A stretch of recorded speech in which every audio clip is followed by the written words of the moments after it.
अथ षष्ठोऽध्यायः छठाध्याय। नारद जी के पूर्व चरित्र का शेष भाग।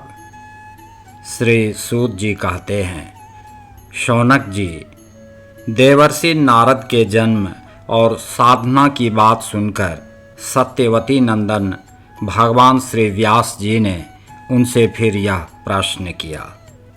श्री व्यास जी ने पूछा, नारद जी, जब आपको ज्ञानोपदेश करने वाले महात्मागण चले गए तब आपने क्या किया? उस समय तो आपकी अवस्था बहुत छोटी थी। स्वयंभुव आपकी शेष आयु किस प्रकार व्यतीत हुई और मृत्यु के समय आपने किस विधि से अपने शरीर का परित्याग किया? देवर्षि, काल तो सभी वस्तुओं को नष्ट कर देता है। उसने आपकी इस पूर्व कल्प की स्मृति का कैसे नाश नहीं किया? श्री नारद जी ने कहा, मुझे ज्ञानोपदेश करने वाले महात्मागण जब चले गए तब मैंने इस प्रकार अपना जीवन व्यतीत किया। यद्यपि उस समय मेरी अवस्था बहुत छोटी थी। मैं अपनी माँ का इकलौता लड़का था। एक तो वह स्त्री थी, दूसरे मूढ़ और तीसरे दासी थी। मुझे भी उसके सिवा और कोई सहारा नहीं था। उसने अपने को मेरे स्नेह पाश से जकड़ रखा था। वह मेरे योग क्षेम की चिंता तो बहुत करती थी, परंतु पराधीन होने के कारण कुछ कर नहीं पाती थी। जैसे कठपुतली नचाने वाले की इच्छा के अनुसार ही नाचती है, वैसे ही यह सारा संसार ईश्वर के अधीन है। मैं भी अपनी माँ के स्नेह बंधन में बंधकर उस ब्राह्मण बस्ती में ही रहा। मेरी अवस्था केवल 5 वर्ष की थी।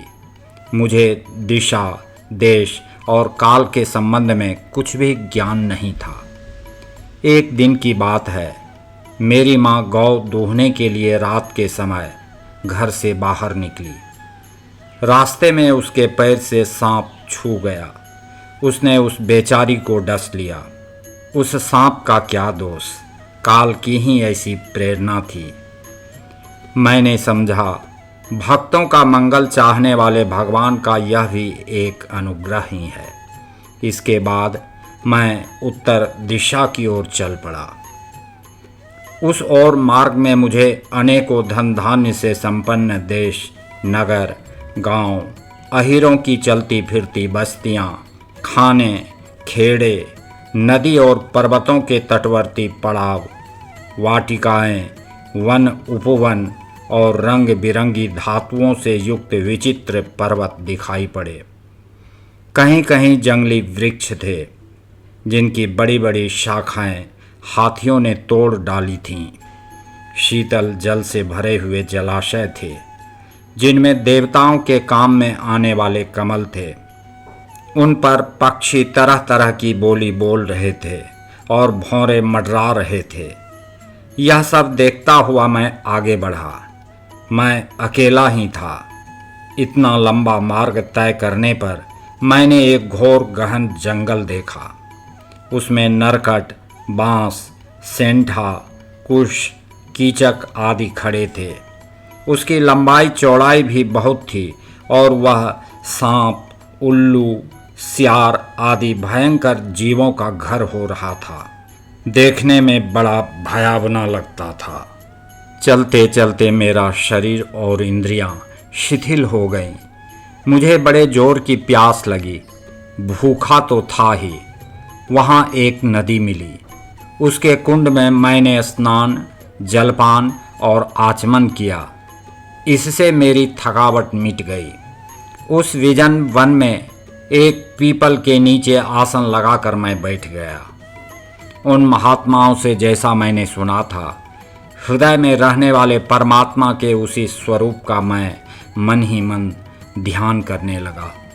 भक्ति भाव से वशीकृत चित्त द्वारा भगवान के चरण कमलों का ध्यान करते ही भगवत प्राप्ति की उत्कट लालसा से मेरे नेत्रों में आंसू छलछला आए और हृदय में धीरे धीरे भगवान प्रकट हो गए। व्यास जी, उस समय प्रेम भाव के अत्यंत उद्रेक से मेरा रोम रोम पुलकित हो उठा। हृदय अत्यंत शांत और शीतल हो गया। उस आनंद की बाढ़ में मैं ऐसा डूब गया कि मुझे अपना और ध्येय वस्तु का तनिक भी भान न रहा। भगवान का वह अनिर्वचनीय रूप समस्त शोकों का नाश करने वाला और मन के लिए अत्यंत लुभावना था। सहसा उसे न देख मैं बहुत ही विकल हो गया और अनमना सा होकर आसन से उठ खड़ा हुआ। मैंने उस स्वरूप का दर्शन फिर करना चाहा, किंतु मन को हृदय में समाहित करके बार बार दर्शन की चेष्टा करने पर भी मैं उसे नहीं देख सका। मैं अतृप्त के समान आतुर हो उठा। इस प्रकार निर्जन वन में मुझे प्रयत्न करते देख स्वयं भगवान ने, जो वाणी के विषय नहीं हैं, बड़ी गंभीर और मधुर वाणी से मेरे शोक को शांत करते हुए से कहा, खेद है कि इस जन्म में तुम मेरा दर्शन नहीं कर सकोगे। जिनकी वासनाएं पूर्णतया शांत नहीं हो गई हैं, उन अधकचरे योगियों को मेरा दर्शन अत्यंत दुर्लभ है। निष्पाप बालक, तुम्हारे हृदय में मुझे प्राप्त करने की लालसा जागृत करने के लिए ही मैंने एक बार तुम्हें अपने रूप की झलक दिखाई है। मुझे प्राप्त करने की आकांक्षा से युक्त साधक धीरे धीरे हृदय की संपूर्ण वासनाओं का भली भांति त्याग कर देता है। अल्पकालीन संत सेवा से ही तुम्हारी चित्त वृत्ति मुझ में स्थिर हो गई है। अब तुम इस प्राकृत मलिन शरीर को छोड़कर मेरे पार्षद हो जाओगे। मुझे प्राप्त करने का तुम्हारा यह दृढ़ निश्चय कभी किसी प्रकार नहीं टूटेगा। समस्त सृष्टि का प्रलय हो जाने पर भी मेरी कृपा से तुम्हें मेरी स्मृति बनी रहेगी। आकाश के समान अव्यक्त सर्वशक्तिमान महान परमात्मा इतना कहकर चुप हो रहे। उनकी इस कृपा का अनुभव करके मैंने उन श्रेष्ठों से भी श्रेष्ठतर भगवान को सिर झुकाकर प्रणाम किया। तभी से मैं लज्जा संकोच छोड़कर भगवान के अत्यंत रहस्यमय और मधुरमय और मंगलमय मधुर नामों और लीलाओं का कीर्तन और स्मरण करने लगा। स्पृहा और मद मत्सर मेरे हृदय से पहले ही निवृत्त हो चुके थे। अब मैं आनंद से काल की प्रतीक्षा करता हुआ पृथ्वी पर विचरने लगा।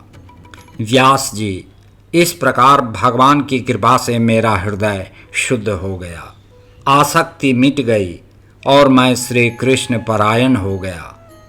कुछ समय बाद जैसे एकाएक बिजली कौंध जाती है, वैसे ही अपने समय पर मेरी मृत्यु आ गई। मुझे शुद्ध भगवत पार्षद शरीर प्राप्त होने का अवसर आने पर प्रारब्ध कर्म समाप्त हो जाने के कारण पांच भौतिक शरीर नष्ट हो गया। कल्प के अंत में जिस समय भगवान नारायण एक अर्णव अर्थात प्रलयकालीन समुद्र के जल में शयन करते हैं, उस समय उनके हृदय में शयन करने की इच्छा से इस सारी सृष्टि को समेटकर ब्रह्मा जी जब प्रवेश करने लगे, तब उनके श्वास के साथ मैं भी उनके हृदय में प्रवेश कर गया। 1,000 चतुर्युगी बीत जाने पर जब ब्रह्मा जगे और उन्होंने सृष्टि करने की इच्छा की, तब उनकी इंद्रियों से मरीचि आदि ऋषियों के साथ मैं भी प्रकट हो गया। तभी से मैं भगवान की कृपा से वैकुंठादि में और तीनों लोकों में बाहर और भीतर बिना रोक टोक विचरण किया करता हूँ। मेरे जीवन का व्रत भगवत भजन अखंड रूप से चलता रहता है। भगवान की दी हुई ईश्वर ब्रह्म से विभूषित वीणा पर तान छेड़कर मैं उनकी लीलाओं का गान करता हुआ सारे संसार में विचरता हूँ। जब मैं उनकी लीलाओं का गान करने लगता हूँ, तब वे प्रभु, जिनके चरण कमल समस्त तीर्थों के उद्गम स्थान हैं और जिनका यशोगान मुझे बहुत ही प्रिय लगता है, बुलाए हुए की भांति तुरंत मेरे हृदय में आकर दर्शन दे देते हैं। जिन लोगों का चित्त निरंतर विषय भोगों की कामना से आतुर हो रहा है, उनके लिए भगवान की लीलाओं का कीर्तन संसार सागर से पार जाने का जहाज है। यह मेरा अनुभव है। काम और लोभ की चोट से बार बार घायल हुआ हृदय श्री कृष्ण सेवा से जैसी प्रत्यक्ष शांति का अनुभव करता है, यम नियम आदि योग मार्गों से वैसी शांति नहीं मिल सकती। व्यास जी, आप निष्पाप हैं। आपने मुझसे जो कुछ पूछा था वह सब अपने जन्म और साधना का रहस्य तथा आपकी आत्मतुष्टि का उपाय मैंने बतला दिया। श्री सूत जी कहते हैं, शौनकादि ऋषियों, देवर्षि नारद ने व्यास जी से इस प्रकार कहकर जाने की अनुमति ली और वीणा बजाते हुए स्वच्छंद विचरण करने के लिए वे चल पड़े। आहा, ये देवर्षि नारद धन्य हैं, क्योंकि ये शार्ंग पाणी भगवान की कीर्ति को अपनी वीणा पर गा गा कर स्वयं तो आनंद मग्न होते ही हैं, साथ साथ इस त्रिताप तप्त जगत को भी आनंदित करते रहते हैं।